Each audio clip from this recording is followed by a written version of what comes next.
Psych. There are many people in this world that think that Black people are simply just bad at money when the complexities of Black wealth in this country are far more sinister. I'd like to give a warning right here, right now, because I know people on the internet like to tussle. So if you are clocked into your full-time shift as a troll, I'm going to need you to clock out, exit this video, because your comments truly are not welcome. However, if you are here to learn more about the racial wealth gap and how it's affected the Black community for about 150 years or so, welcome. I am more than happy to have you. Let's get right into the intro. My name is Melissa, aka Millennial in Debt. If you are new here, hit that subscription button below, turn on the notification bell so you get that every single time I upload a video. And my book, So This Is Why I'm Broke, available wherever you buy books. I talk a lot about the financial roadblocks and setbacks that have made it more difficult for the Black community to build wealth in this country. Outside of the enslavement of Black people that is ever so neatly interwoven into the very fabric of our nation's origin story, there have been several other barriers that Black people have had to overcome and are still facing to this very day. For example, the Freedmen's Bank, established in 1865, was the first financial institution to give former slaves access to financial services.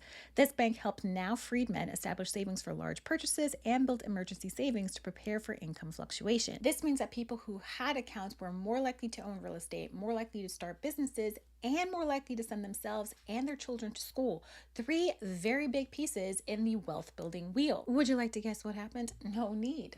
Because I'm going to tell you, in 1870, the bank collapsed. Though the bank was originally mandated to operate as a financial institution dedicated to savings, another bank came in and offloaded all of its financial liabilities. Why didn't anyone say anything? Why didn't anyone do anything?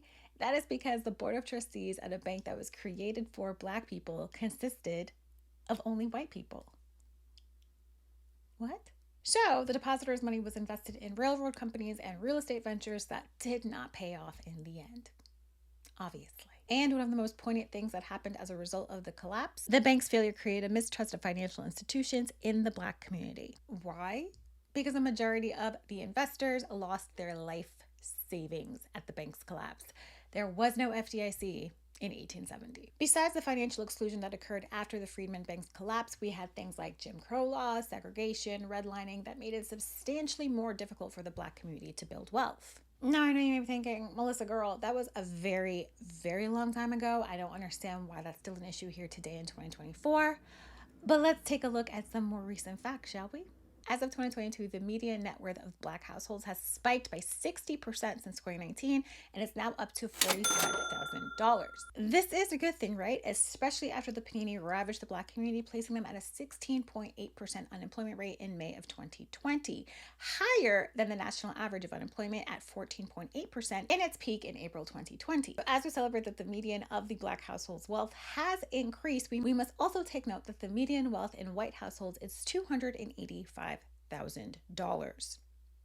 A stark difference. Not to mention that the median net worth of Black households was the lowest of all the groups surveyed. So yes, the median wealth of Black households is up since the start of COVID in 2020, however, is still 84% lower than their white counterparts. And again, I know you're saying we must celebrate our wins.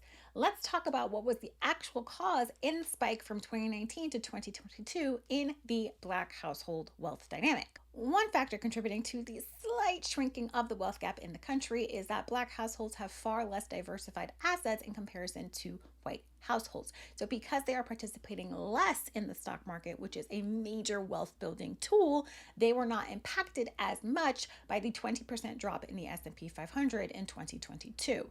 So a win, but not really a win. The two other factors that contributed to the increase in Black households' wealth both relate to home ownership. The first being that because the cost of homes has increased substantially from 2019, Black households were able to ride the wave if they in fact did already own a home. The second thing that contributed is lower mortgage rates in 2020 and 2021 gave people more access to purchase a home that they might not have been able to do so prior to the lower interest provided. Okay, we're making movements that we've had more Black home ownership since 2019, but what else could possibly be standing in Black people's way when it comes to building wealth? For starters, it is not a lack of education, so let's stop that right. Many people often need to say that people simply just aren't good with money because they lack the financial literacy to do better. I'll go as far as saying it's really not as black and white as people make it seem when it comes to financial literacy. However, let's add in a bit more nuance to that conversation. I do feel that communities of color do need more financial literacy infused into their day to day. I also believe that they need more financial resources, aka money, infused into their day to day. Let's talk about a few ways that money could solve a lot of the systemic issues, rapid fire style. Historically, we know there have been many racial discrepancies when it comes to the hiring process and for fair and equal wages in the workforce. We also have heard a lot of times that people can't even get interviews to get a higher paying job because their name sounds too culturally ethnic. So it sounds like if we could potentially even out the score in the workforce and pay people fair wages, we would have access to be investing a lot more money because we'd have a lot more money to invest. Although homeownership is up in the Black community, we also must discuss subprime loans and mortgages that are disproportionately given out to the Black and Hispanic community, which often leads to foreclosure. Not only does foreclosure have a lot of financial impacts on people's credit score, it also now removes one of the biggest wealth building tools, home ownership, from the playing field. Banks often practice harmful lending practices to the Black community. That makes it very difficult for them to even become home owners. For instance, 68.1% of loans made from 2012 to 2018 for housing purchases in Chicago went to predominantly white areas, whereas 8.1% went to predominantly Black areas. Banks also lent more money to predominantly white neighborhoods than to every predominantly Black neighborhood combined. This disparity is even starker when looking at individual lenders like JP Morgan Chase, lending 41 times more money in white neighborhoods than Black ones. And we don't stop there. From 2015 to 2020, the denial of Black home loan applications in Boston was 15.3%. That is more than 3 times their white counterparts. And in 2018, people of color in 61 cities were more likely to be denied home loan applications than their white counterparts. Double.